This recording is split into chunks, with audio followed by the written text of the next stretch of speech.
9장 27절부터 31절까지 말씀입니다. 마태복음 9장 27절부터 이 말씀, 기록된 하나님 말씀을 제가 받들어 읽습니다. 예수께서 거기에서 떠나가실새 두 맹인이 따라오며 소리질러 이르되 다윗의 자손이여 우리를 불쌍히 여기소서 하더니 예수께서 집에 들어가심에 맹인들이 그에게 나아오거늘 예수께서 이르시되 내가 능히 이 일 할 줄을 믿느냐 대답하되 주여 그러하오이다 하니 이에 예수께서 그들의 눈을 만지시며 이르시되 너희 믿음대로 되라 하시니 그 눈들이 밝아진지라.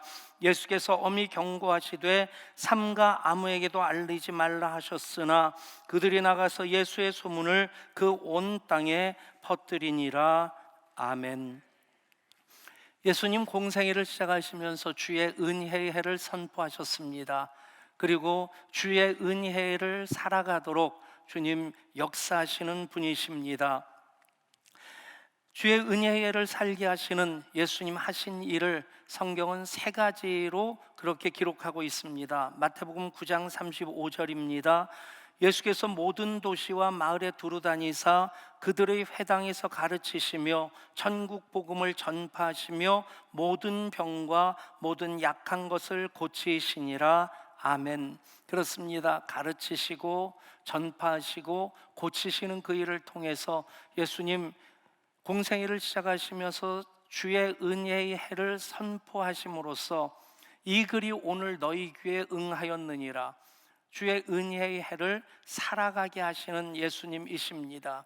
그것을 더 구체적으로 전국 복음을 전파하시고 또 하나님 말씀을 가르치시고 또 그 말씀이 치유와 회복으로 고치시는 역사로 임하게 하심으로 하나님 자녀들로 하나님 나라를 경험하게 하셨습니다. 여기 우리말로는 가르치시고 전파하시고 고치시고 그렇게 되어 있는데 제 영어 성경이나 또 헬라 원어의 뜻을 보면 계속 가르치시고 계속 전파하시고 계속 고치신다 하는 그런 의미를 담고 있습니다. 그래서 영어 성경 보면 teaching, preaching, healing 그렇게 되어 있습니다. 한번 경험하고 그렇구나 그냥 맛보기로 끝나는 것이 아니라 계속해서 그렇게 살아가는 것이 하나님 나라의 삶이 되어야만 합니다. 예수님 그 일을 위해서 오셨고 그 일을 고치시고 또 전파하시고 가르치시는 이 삼중 사역을 통해서 예수님을 주로 고백하는 모든 사람들로 하나님 나라를 경험하게 하십니다. 또 하나님 나라를 살아가게 하십니다. 그것을 마태복음에 더 자세히 기록하고 있습니다.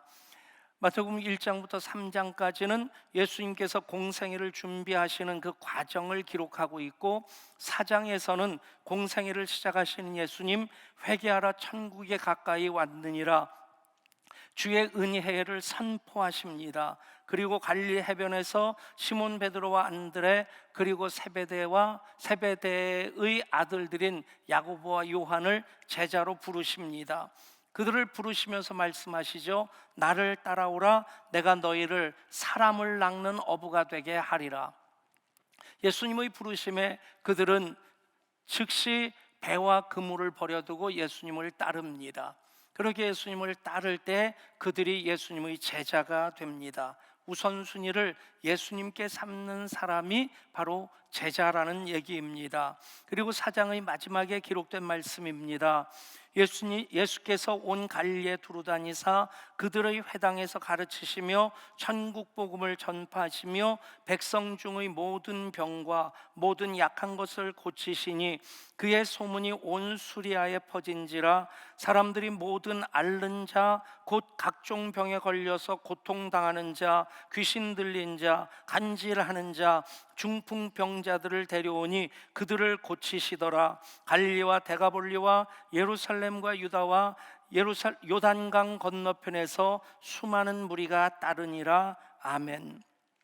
예수께서 온 갈릴리에 두루 다니사 그들의 회당에서 가르치시고 천국 복음을 전파하시고 그리고 백성 중의 모든 병과 모든 약한 것을 고치시니 바로 4장 23절의 말씀이고, 조금 전에 읽은 9장 35절 말씀은 예수께서 모든 도시와 마을에 두루 다니사 그들의 회당에서 가르치시고 전국 복음을 전파하시며 각종 모든 병과 모든 약한 것을 고치시니라. 갈리에서 시작된 그 사역이 모든 도시와 모든 마을들로 계속 확장되고 있다 하는 것을 볼 수 있습니다. 그렇게 예수님 이제 그 사역을 시작하시고 이제 가르치시는 일을, 천국 복음을 전파하시는 일을 먼저 하시죠. 그것이 5장부터 7장까지 나오는 산상수훈입니다. 산상수훈은 하나님의 백성들의 시민 헌장이라고 얘기할 수 있는, 그래서 하나님 백성의 윤리라든가 생활 덕목이라든가 믿음의 핵심, 또 기도하는 그 방법, 이유 등등에 대해서 그 산상수훈의 말씀에 성경 전체를 다 담으셔서 예수님께서 그 말씀을 전하십니다. 그리고 바로 이어지는 마태복음 8장에서부터 예수님 본격적으로 고치시는 일을 시작하십니다. 그 일을 마태복음이 기록하고 있는데, 나병 환자를 깨끗하게 하시고 백부장의 하인을 고치시고 베드로의 장모의 열병을 고치십니다. 그리고 계속되는 내용 가운데 바람과 바다를 꾸짖어 잔잔하게 하시는 그 일을 하시고, 이어서 가다라 지방의 귀신 들린 사람들을 고쳐주시고, 그리고 9장으로 이어지면서 중풍병자들을 고치시고, 중풍병자를 고치시고 마태를 부르신 이후에 또 한 관리, 회당장 야이로의 딸을, 죽은 딸을 살리시는 그 일을 하시고, 그 가운데 12회를 혈루증으로 앓던 여인, 예수님의 옷자락에 손만 대어도 내 병이 나으리라는 그 믿음으로 고침을 받게 됩니다. 그리고 이어지는 말씀이 오늘 두 맹인이 예수님께 다윗의 자손이여 우리를 불쌍히 여기소서, 그렇게 소리치며 따른 결과로서 예수님 그들의 믿음을 보시고 그들의 눈을 고쳐주십니다. 예수님이 행하신 일들, 요한복음 21장의 말씀 그대로 예수님이 행하신 일들을 낱낱이 다 기록하려고 한다면 이 세상에 있는 모든 책으로도 부족할 것이다. 마태복음에 기록된 것만이 아니라 나중에 우리가 천국 가면 복음서에 기록되지 않은 예수님께서 행하신 모든 일들 다 알 수 있게 될 겁니다. 어찌됐든 참 많은 일들을 행하셨는데 그 일이 고치시는 일이었습니다. 그래서 예수님께서는 병을 고치심으로써 은혜를 선포하셨을 뿐만 아니라 은혜의 해를 살아가게 하시는 것입니다. 그렇습니다. 예수님은 치유하시는 예수님이십니다. 예수님의 고치시는 사역을 조금 더 자세히 들여다봅니다. 사실 예수님의 치유 사역을 보면 병의 종류도 다양하지만 고치시는 방법도 다양합니다. 병의 종류, 지금 언급한 것처럼 참 다양한 질병에 걸린 사람들, 그것으로 고통받던 사람들이 예수님으로 인해서 고침을 받습니다. 그리고 또 고치시는 방법도, 12회를 혈루증으로 앓던 여인은 예수님 옷자락에 손만 대었는데도 나음을 받았고요, 어떤 사람은 친구들 믿음으로 이제 중풍병자가 지붕을 뜯고 친구들이 들것을 달아 내리는 것으로 인해서 또 고침을 받습니다.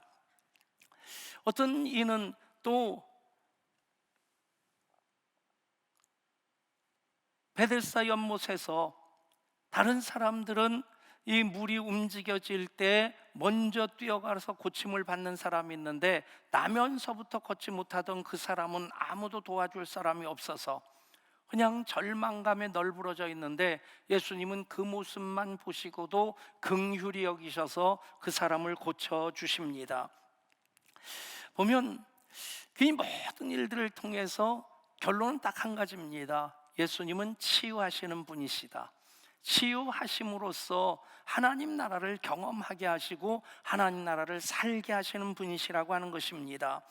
더더구나 바로 전에 나오는 말씀이 마태복음에는 한 관리라고 나와 있고 마가복음에는 회당장 야이로라고 되어 있습니다. 그 딸이 막 죽었습니다.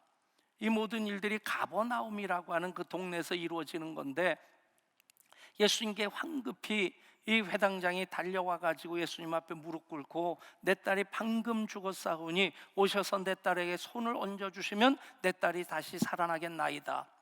그래서 예수님께서 그 간절함 보시고 야이로의 집으로 가시는 중에 어떤 일이 일어납니까? 사람들이 앞뒤에 에워싸고 밀고 밀리고 하는 가운데 한 여인이 예수님 뒤로 다가옵니다. 그 여인이 12회를 혈루증으로 앓던 여인이죠. 혈루증이라고 하는 것은 이제 유출병으로서 레위기에 부정한 병이기 때문에 사람들 가운데 섞일 수 없는 사람입니다. 또 내가 그런 부정한 병을 앓고 있으면 다른 사람이 내가 그런 병을 앓고 있다고 하는 것, 부정한 사람이라는 것을 모르고 다가오면 내가 손을 들어서 나는 부정합니다, 부정합니다 라고 소리쳐서 다른 사람이 부지불식간에 나에게 가까이 다가와서 부정이 전파되는 그것을 막아야 될 책임도 있는 사람입니다. 이런 사람이 그 사람들 사이를 헤집고 들어와서 예수님 옷가에 손을 댄다? 어떻게 보면 굉장히 참 그 믿음치고는 약한 믿음처럼 보여지지만 이 상황 속에서 보면 그 여인으로서는 가장 절박한 마음으로 드러내서 예수님 앞에 무릎 꿇고 나를 고쳐주십시오 라고 할 수 없는 상황이기 때문에 예수님에게 다가오고 예수님 옷가에 손만 대어도 나으리라고 하는 그 믿음을 갖게 됩니다. 정말 신라 같은 믿음의 모습이지만 그것은 절박한 믿음이었습니다. 결과가 어떻게 됩니까? 예수님이 그를 향해 이렇게 말씀하십니다. 예수께서 돌이켜 그를 보시며 이르시되 딸아 안심하라 내 믿음이 너를 구원하였다 하시니 여자가 그 즉시 구원을 받으니라. 아멘. 옷가에 손을 대는, 어쩌면 믿음이 이만큼 커야 될 것 같은데 옷가에 손만 대는 믿음이라고 한다면 신라 같은 믿음일 수 있을 것입니다. 그런데 여기서 예수님 옷에 손을 대었다라고 하는 그 단어를 헬라어에서는 아프토라는 단어를 쓰는데 그것은 만진다는 뜻만 있는 것이 아니라 결합된다 하는 의미도 있습니다. 비끄러 매진다. 여러분 똑같지 않습니까? 우리의 믿음이 어떤 때는 참 산을 옮길 만한 그런 대단한 믿음처럼 보여지고 느껴질 때가 있습니다. 어떤 풍파가 오고 역경이 오고 시련이 다가온다 할지라도 넉넉히 이길 것 같은 그런 믿음일 때도 있고 어떤 때는 정말 자신에 대해서 실망할 만큼 도대체 난 뭔가 예수 믿은 지 20년 되고 30년 되고 내가 권사고 안수집사고 그런데 그 어려운 일 가운데 내 믿음이 완전히 널브러져서 약에 쓰려고 찾아보아도 찾을 수 없을 만큼 그렇게 무너져 있는 믿음을 볼 때도 있습니다. 그러나 여러분 믿음의 크기보다 더 중요한 것은 믿음의 대상이 누구냐 하는 것입니다. 믿음의 대상이 예수님이시다. 그러면 신락 같은 믿음이라 할지라도 절박한 마음으로 예수님을 붙잡으면 예수님 옷에 손만 대어도 그 믿음으로 예수님과 내가 비끄러 매지는 믿음 안에서 하나 되는 역사가 있게 될 줄 믿습니다. 그래서 이 여인 보십시오. 몇 명이라고는 나와 있지 않지만 골목을 가득 메울 만큼 많은 사람이었는데 그런데 그 등장하는 여인은 엑스트라 시나리오 대본에 보면 그냥 지나간 여인 1 정도 됐겠죠. 그런데 예수님 옷에 손을 대고 나음을 받을 때 이제는 이 일의 주인공이 됩니다. 여러분 그렇게 하나님을 만나실 수 있기를 축복합니다. 문제는 그러면서 시간이 지체가 되는 겁니다. 어떤 일로부터 시작됩니까? 회당장 야이로가 내 딸이 방금 죽었으니 오셔서 딸에게 손을 얹어주면 내 딸이 낫겠나이다. 그래서 길을 가기 시작하셨는데 이 일로 인해서 시간이 지체되는 겁니다.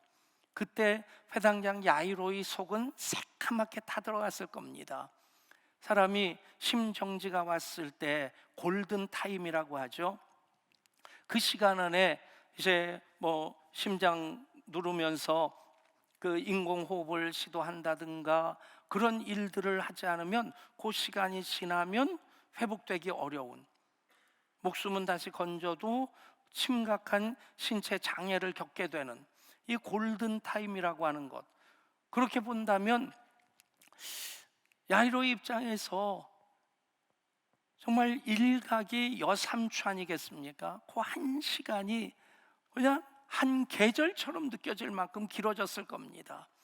속이 새카맣게 타는 가운데 뭐 그렇다고 예수님 그렇게 치유 역사를 이루시는데 끌고 가자고 할 수도 없겠고, 어쨌든 야이로의 집에 왔습니다. 예수님 들어오셔서 보신 장면이 무엇입니까?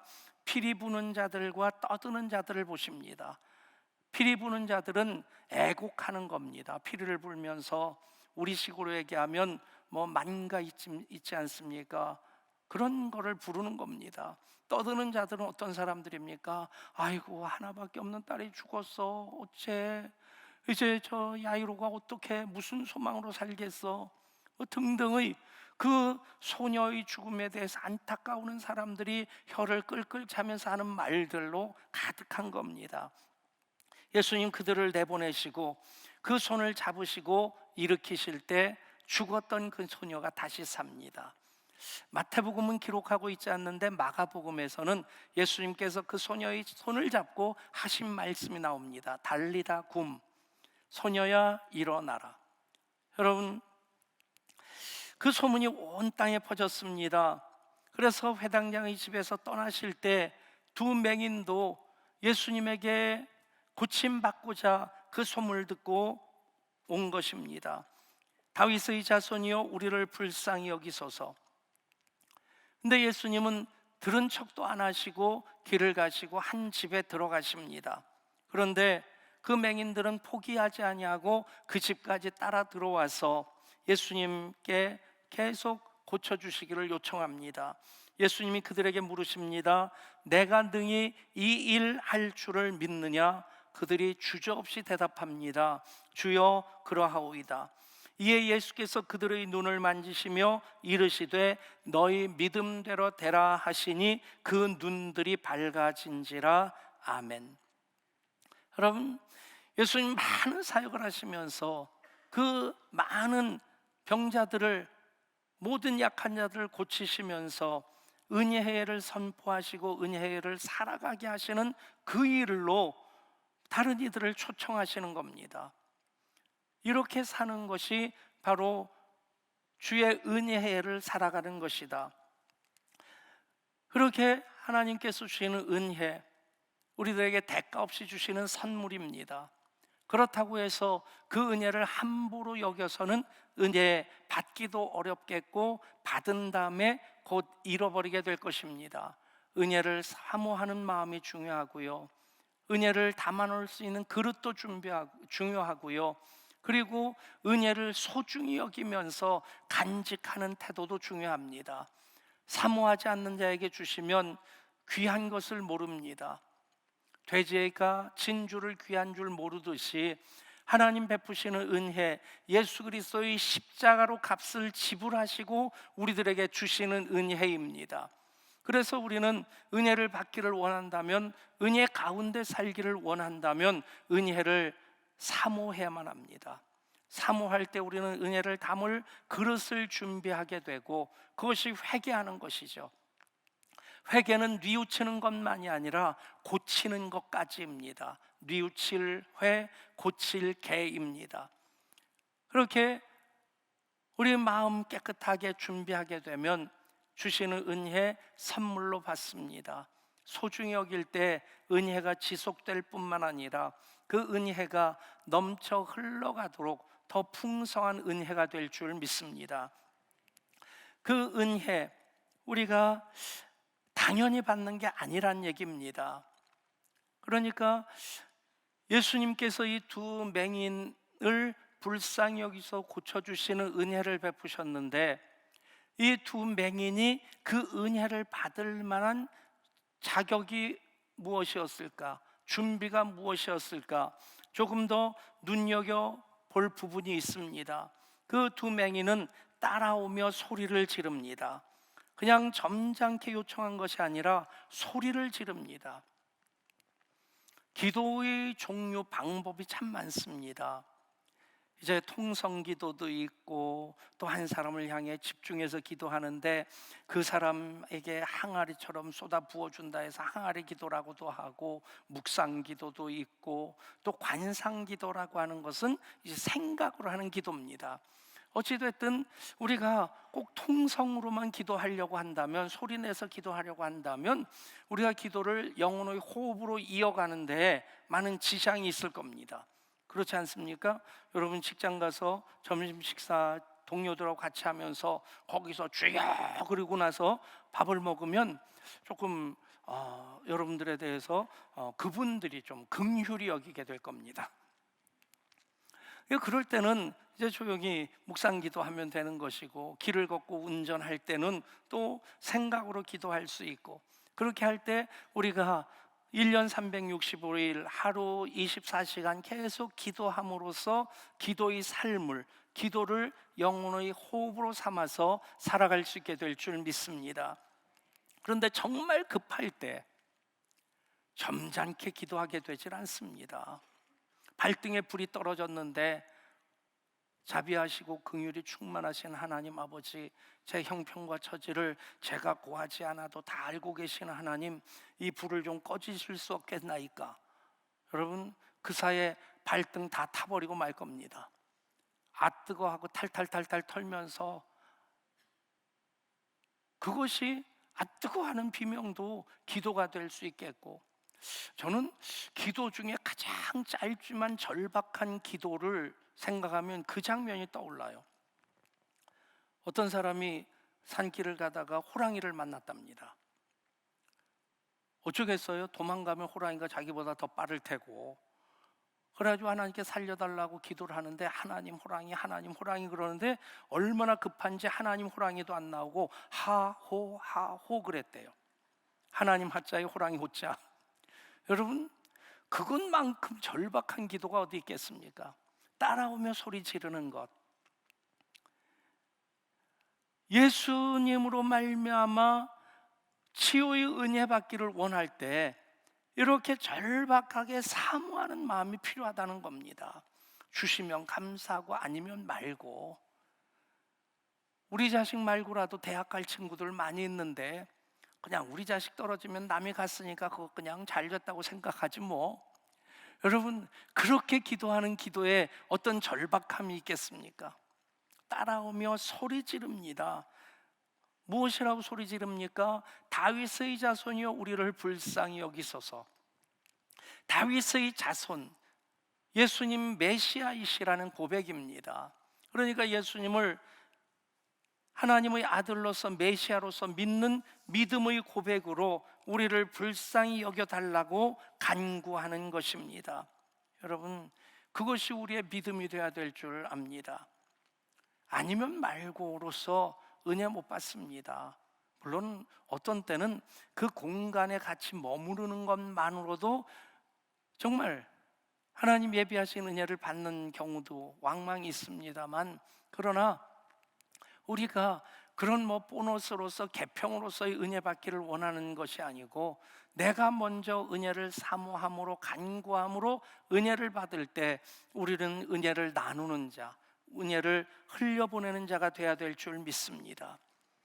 예수님 없이 나 못 삽니다. 예수님만이 이 문제를 해결해 주실 수 있는 분이십니다. 예수님만이 나를 고쳐주실 수 있습니다. 그렇게 다윗의 자손이여 우리를 불쌍히 여기소서 따라오며 소리 지를 때, 그리고 예수님이 한 집에 들어가셨을 때 그 집까지 따라 들어갑니다. 그러자 예수님 물으십니다. 내가 능히 이 일을 할 줄을 믿느냐? 주여 그러하오이다. 그때 예수님께서 두 맹인의 눈을 만져주시며 너희 믿음대로 되라 말씀하셨고 두 눈이 밝아지게 됩니다. 여러분 여기서 또 하나 반전이 일어나는데 그 다음 30절 말씀입니다. 그 눈들이 밝아진지라 예수께서 엄히 경고하시되 삼가 아무에게도 알리지 말라 하셨으나, 예수님께서 행하시고 그 일을 알리지 말라고 하시는 말씀이 성경에 여러 번 나옵니다. 언제까지 나오느냐면 예수님께서 제자들이 시몬 베드로와 함께 주는 그리스도시요 살아계신 하나님의 아들이십니다, 신앙 고백을 하고 예수님이 비로소 십자가에서 죽으실 것을, 그리고 사흘 만에 부활하실 것을 말씀하십니다. 그 이전까지는 삼가 아무에게도 말하지 말라, 그렇게 주의를 주십니다. 왜 그러셨을까요? 예수님의 하나님 나라의 사역의 그 완성은 십자가입니다. 그런데 제자들도 그렇고 예수님을 따르는 모든 사람들도 예수님을 통해서 그들이 원하는 것은 무엇이냐면 이스라엘의 독립입니다. 해방입니다. 사실 보면 왜 하나님께서 이스라엘 민족을 선택하셨을까? 구약의 역사를 쭉 보면 참 이들이 하나님의 구원을 알리는 민족으로 선택된 것이 이 민족들에게는 참 많이 어려움의 과정이었겠다. 생각해 보십시오. 죄에 대해서 하나님 묵과하지 아니하시고 그 죄로 말미암아 기원전 721년에 북왕국 이스라엘이 아수르에 의해서 멸망당합니다. 그리고 587년에 남왕국 유다도 바벨론에 의해서 멸망당합니다. 포로 잡혀가고 뿔뿔이 흩어지고 그러면서 생각해 보십시오. 700년 동안 나라 없이 떠돌이 생활을 합니다. 예수님 탄생이 기원 원년이 되니까 이 얘기를 하려면 조금 복잡합니다만은 어쨌든 그때로부터 약 60년쯤 전에 마카비 혁명이라고 하는 것이 일어나서 이스라엘이, 유대가 독립국가로 있었던 때가 약 60년 정도 있었습니다. 그러니까 지금 예수님을 보면서 하시는 말씀이나 행하시는 기적이나 이분이 메시아구나. 그런데 이들이 바라는 것은 무엇입니까? 세상 나라입니다.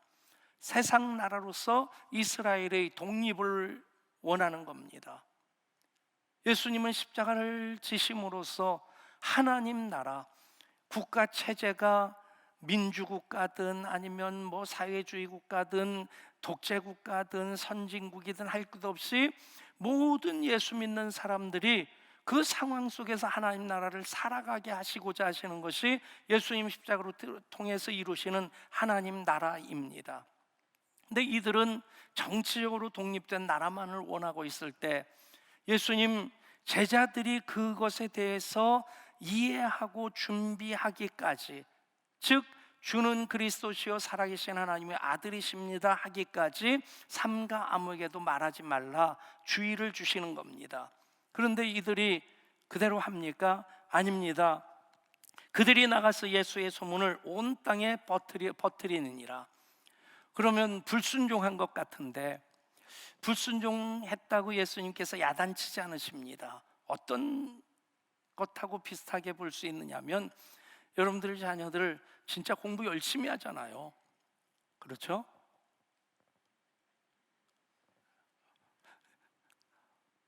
중간고사든지 대입을 앞두고서든지 1시까지 열심히 자정이 넘었는데도 공부하고 그 다음날 아침 밥 먹고 학교를 가야 되는데 열심히 공부하는 그 아이 안쓰러워서 엄마가 간식 준비해가지고 갖다 주면서 얘야 몸도 생각해야지 이젠 그만 자거라, 엄마 30분만 더 하고 잘게요. 그래 빨리 자라. 그리고 왔는데 엄마가 설피 잠들었다가 눈 떠보니까 2시쯤 됐는데 그런 아이는 없나요? 어쨌든 아직까지 그 방에 불이 켜 있는 겁니다. 얘가 불 켜놓고 그냥 자나 보다. 불권을 주려고 들어갔는데 아직도 공부를 하는 거예요. 그럴 때 엄마가 어떻게 합니까? 이놈의 자식, 엄마랑 약속했는데 지키지도 않고. 그런 엄마들을 또라이라고 합니다. 여러분, 그냥 잔다고 했는데 약속 안 지키고 공부를 더 하는 그 아이 얼마나 안쓰럽겠어요.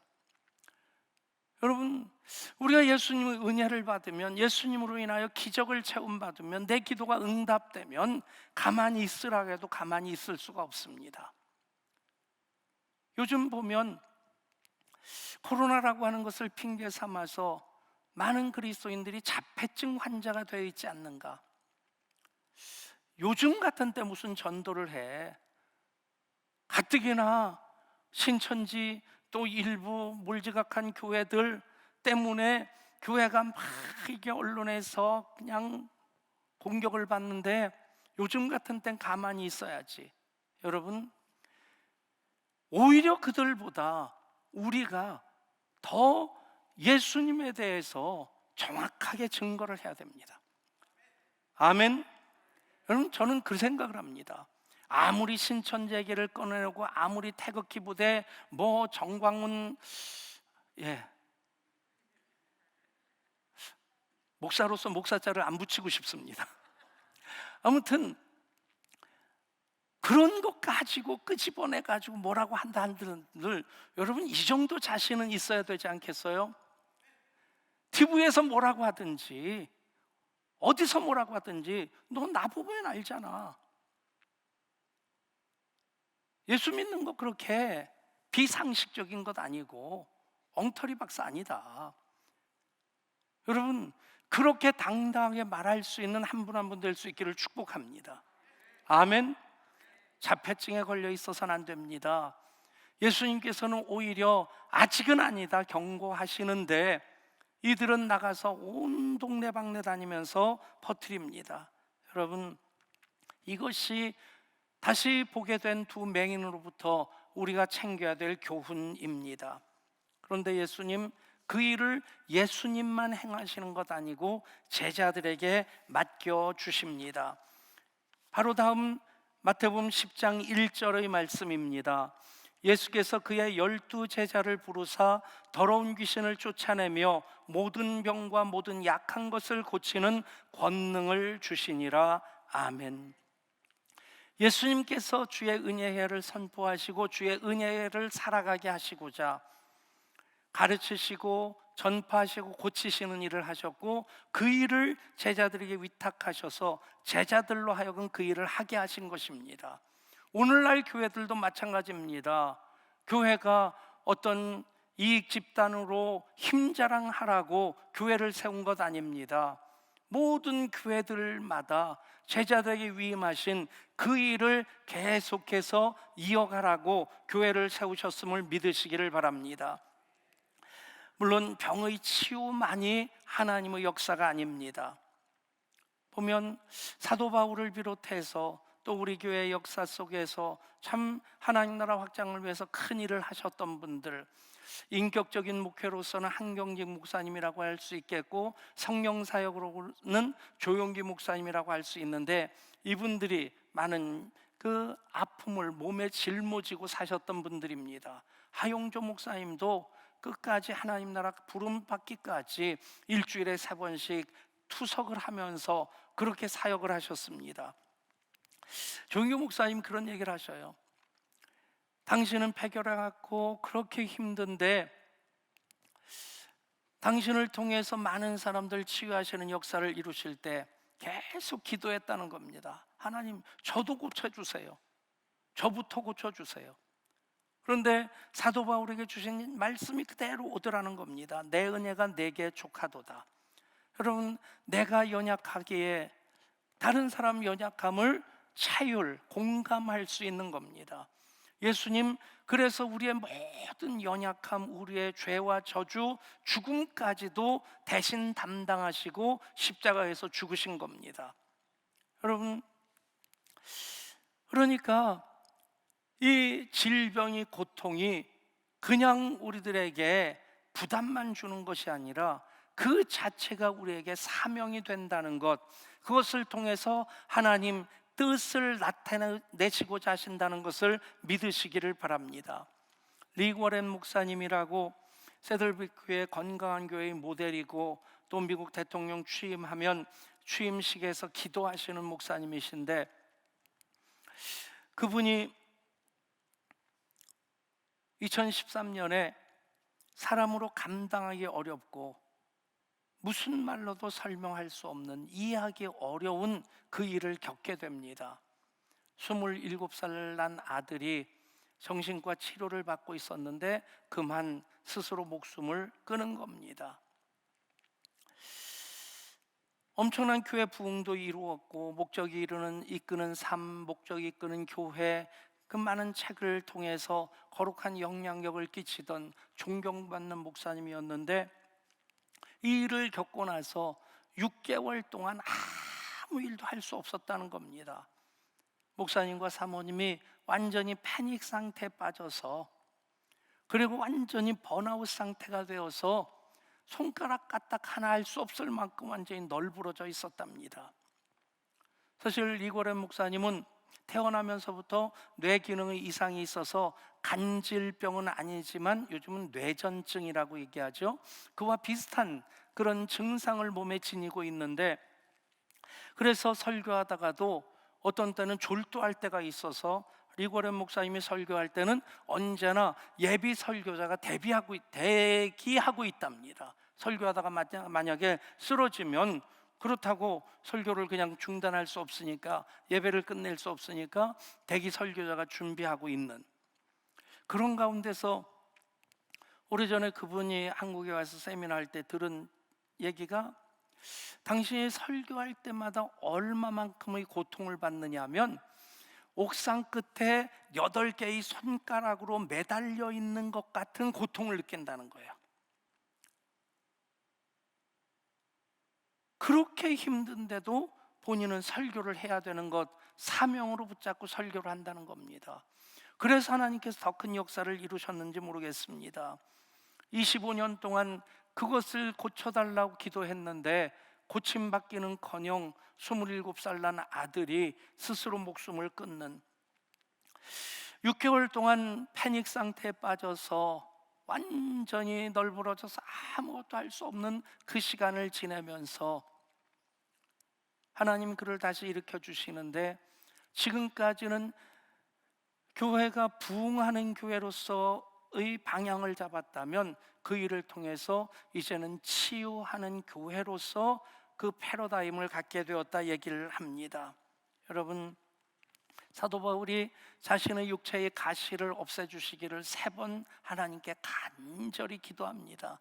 3번이라고 하는 것은 1번, 2번, 3번이 아니라 그렇게 간절히 기도했다는 것입니다.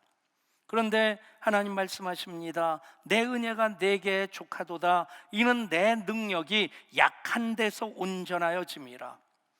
여러분, 사람이 너무 똑똑하고 잘나고 그러면 자기 자신을 의지합니다. 내가 했다고, 내가 아니면 누가 하랴. 아닙니다. 하나님의 능력은 약한 데서 온전하여지는 것입니다. 그래서 사도 바울이 고백합니다. 그러므로 도리어 크게 기뻐함으로 나의 여러 약한 것들에 대하여 자랑하리니. 사랑하는 여러분, 약함으로 불평하지 마시고 그것을 사명으로 끌어안으실 수 있기를 바랍니다. 오프라 윈프리 말입니다. 남보다 아파하는 것은 고통이 아니라 사명이다. 이것이 사명이다라는 책에서 오프라 윈프리가 얘기를 합니다. 남보다 많이 가진 것은 축복이 아니라 사명이다. 남보다 아파하는 것은 고통이 아니라 사명이다. 여러분, 하나님 우리를 벌 주시기 위해서 고통과 아픔을 주시는 것이 아니라 그것을 통해서 다른 이들을 끌어안고 섬기도록 사명으로 이끄시는 분이신 것을 믿으시기를 바랍니다. 그래서 내 상처의 크기가 내 사명의 크기라고 얘기를 합니다. 여러분, 그리고 오프라 윈프리가 이어서 하는 말이 있습니다. 남보다 가슴 설레는 것은 망상이 아니라 사명이다. 남보다 부담되는 것은 강요가 아니라 사명이다. 여러분, 내가 이해하지 못하더라도 그 일을 통해서 하나님 뜻이 이루어지기를 바랄 때 하나님 그렇게 인도해 주십니다. 그런데 예수님 분명히 선포하시고 그렇게 살아가게 하신 것, 주의 은혜의 해를 살아가게 하셨습니다. 포로된 자에게 자유를, 눈먼 자를 다시 보게 함을 전파하며 눌린 자로 자유롭게 하시는, 그렇습니다. 치유하시는 예수님, 치유를 통해서 하나님 나라를 경험하게 하십니다. 하나님 나라를 살게 하십니다. 여러분, 의학을 발전하게 하시고 그것을 사용하시는 분도 하나님이십니다. 그래서 믿음 좋은 의사들이 더 많이 세워져야 되고, 그 치료하는 현장 기도하면서 그 치료할 때에 그곳이 곧 선교의 역사가 이루어지는 선교 현장이 될 줄 믿습니다. 일반 계시의 영역, 이 부분도 하나님께서 다스리시는 영역입니다. 또 하나 특별 계시의 영역, 우리가 기도할 때 하나님 응답하셔서 불치의 병도 치료하게 하시고 난치병도 치료하게 하시는 그런 역사, 특별 계시의 영역에서도 하나님 이루심을 믿으시기를 바랍니다. 이것을 구분해서는 안 됩니다. 하나님 모든 것을 다 다스리시고 그 가운데 역사하시는 하나님이십니다. 우리 교회 예배만 잘 드리고자 했는데, 예배만 열심히 드리고자 했는데 하나님의 임재로 부흥하게 되고, 부흥하면서 하나님의 치유를 참 많이 경험한 교회입니다. 예배 드릴 때 하나님 임재하셔서 만져주실 때 불치병도 낫고 치유되지 않는다고, 치유할 수 없다고 했던 난치병들도 치료되었습니다. 이 일을 우리가 더 기대해야만 합니다. 더 기대함으로 기도해야만 합니다. 목장에서도 아픈 목원이 있다면 계속 하나님 치유하실 때까지 기도하십시오. 특세와 특밤을 통해서도 기도하고, 일천번제를 통해서도 기도하고, 기도할 때 치유하시는 예수님 여전히 우리를 치유하심으로 우리가 하나님 백성인 것을, 지금 하나님 나라를 살고 있음을 보게 하시고 경험하게 하시고 그렇게 살아가게 하실 줄 믿습니다. 이 삶이 그대로 하나님 나라의 삶, 성령 안에서의 의와 희락과 화평이 될 수 있기를 치유하시는 우리 주님 예수 그리스도 이름으로 축복합니다. 하나님 여전히 오늘도 치유하시는 하나님이십니다. 그 일을 이루시고자 우리 주님 오셔서 은혜의 해를 선포하셨습니다. 그리고 가르치시고 전파하시고 고치심으로 주의 은혜의 해를 살아가게 하셨습니다. 오늘 예배하면서 우리가 기도하고 찬양하는 가운데 성령의 임재로 주님 보혈로 덮어주심을 경험하게 하여 주시고, 그래서 또 하나님 나라를 경험하게 하여 주옵소서. 하나님 나라를 살아가게 하여 주시옵소서. 우리 주 예수 그리스도 이름으로 기도드리옵나이다. 아멘. 봉헌하시겠습니다.